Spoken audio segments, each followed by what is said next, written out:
Here's two guys who know nothing about a whole lot. Mike Bagley and Pete Pistone are back on TMD. McMurray up by inches in the high lane. Back comes Jeff Gordon. He'll take the lead in 4. Jamie not making it easy at all, but Jeff Gordon prevails. He pulls out in front with 1 lap to go. Jeff Gordon leads back to 2. Final time down the back straightaway. Gordon beginning to pull away. The drive for 5 is still alive. Jeff Gordon headed for checkered flag out of turn 4. Would he win again? The answer is yes. He'll win at Martinsville. Jeff Gordon across the line for the 93rd time in his career. To win here at Martinsville in front of this crowd that stuck around. I think you got a few fans. Nobody has left.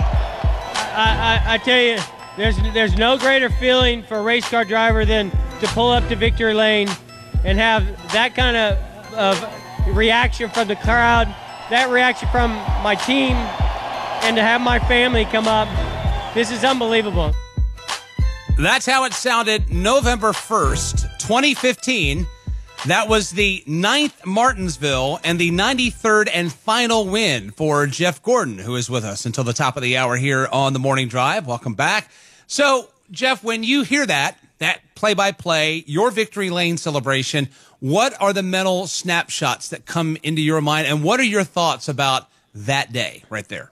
Yeah, no, that sent chills up my spine, hearing that. It was so, I'm not articulate enough to be able to put it into words that really describe what that's like. It really was the ultimate experience for me, just the timing of it, all that it's like you in a blink of an eye relive the moment you got in a race car from the beginning to all the work that went into getting you to the Cup Series in NASCAR and to that moment, in your final year, to allow to see your kids come running down that front straightaway to greet you and my wife Ingrid and what it meant for the championship battle that year and the team and Hendrick.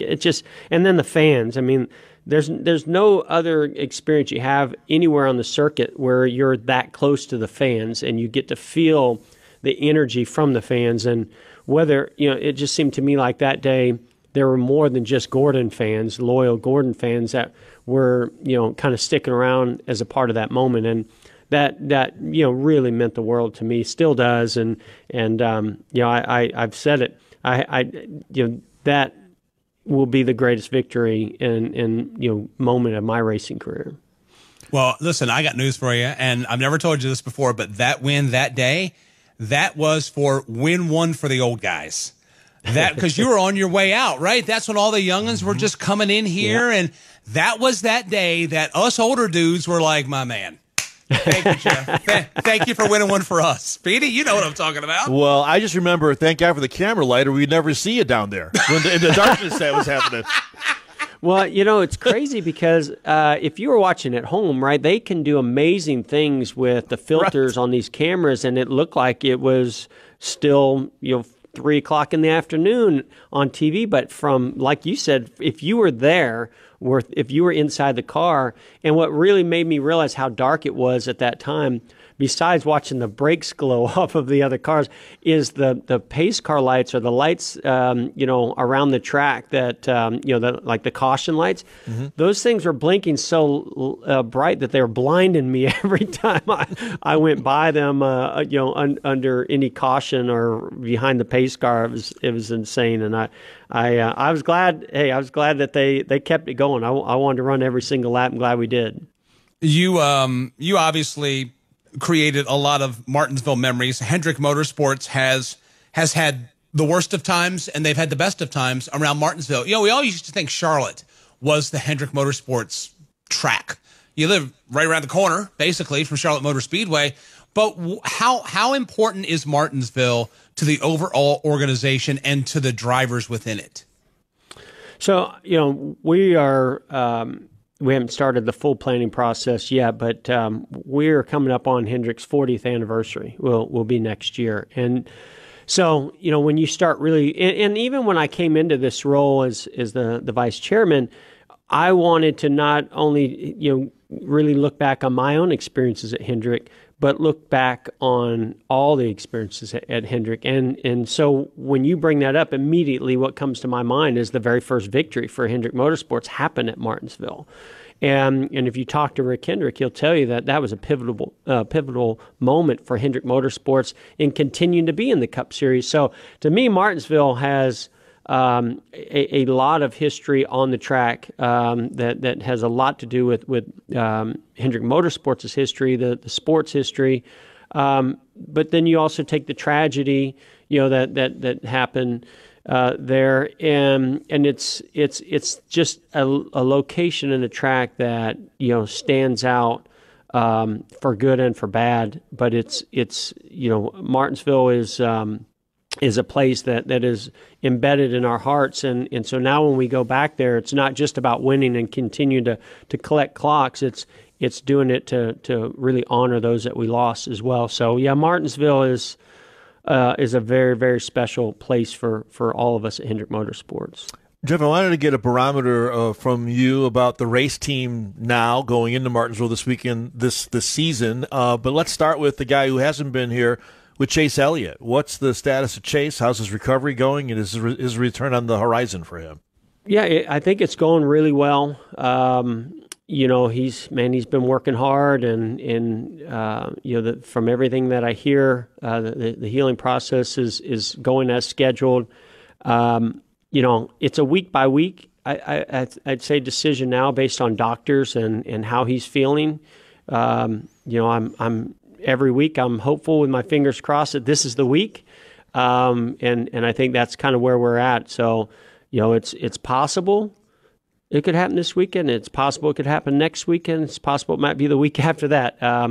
Hard to really say, but as soon as we know, you guys, the media and the fans will also be the first to know. What are your thoughts about what? Right, we'll be on the next on the list. We get that. Yeah. What are your thoughts about what Josh Berry has done? Called in to relieve Chase and his performance in the 9 car. What do you think about that? Yeah, you never listen. I've said this before about driving. So when people would ask me about Daytona or Talladega and the super speedways as a driver, you'd say, well, tell us about, what's this like? And I say, this is why I get paid. This is why, I don't mind getting the paycheck, is because of these 4 races a year. All the other ones are for free. And I say these last 2 to 3, 4 weeks, maybe even, if you go back to Vegas when, we found out the news with Chase, you're not truly a vice chairman or a car owner until you have to go through these types of situations, and there's just a lot of stress and tough decisions that have to be made, but also there's how do I look at the positives? How do we look at the positives and come out of it stronger on the other end because of it? And I think that the teams working together, the way they've had to, especially the crew chiefs through, some of the situation with the penalties. I think that's brought them closer together. That I think can pay off for us in the long run. I think Chase Elliott, going through rehabilitation for his injury and looking at the races from the TV or through his computer and monitoring it along with the race team, I think there's going to be positives that are going to come out of that for Chase when he gets back in there. I think I know he's extremely hungry and anxious to get back in there. And then for Josh, I think, this has been a great way for him to get experience, and he's done a phenomenal job. He works extremely hard. He's in the gym every day. He's in the simulator every week. He's with the team doing everything he possibly can. And I think just seeing him go through that and the job that he's done, he's the kind of, as a race car driver, I look at him as, when they drop the green flag, he's not going to be the kind of guy that just goes 4 wide in turn 1. Right, he's going to be the kind of guy that he's going to fill the car out. He's going to, give information to the team, and he's going to be getting better and better every lap. and throughout the entire race and be at his best position at the end of the race. And we've seen that almost happen almost every time he's been in the car, even though he's gotten caught up in some incidences like at Atlanta and at Bristol. But I think he's done a great job and has a bright future ahead of him. Even if it's in the Xfinity Series, we've already seen what he's capable of doing. But I wouldn't be surprised if that transfers over to the Cup Series as well. And then I got to say, we had a lot of fun with Jordan Taylor. At COTA. Yeah. I love that guy. I was his teammate when we raced at Daytona in the Rolex 24. He's not just a great guy, but he's also a great race car driver, and I think he proved that at COTA. So he definitely got taken to school, if you want to put it that way, in the NASCAR way when they dropped the green flag.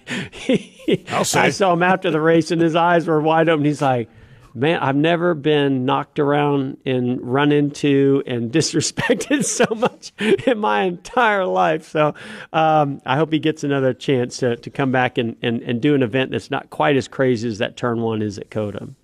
866 Pit Lane. Your calls for Jeff Gordon next.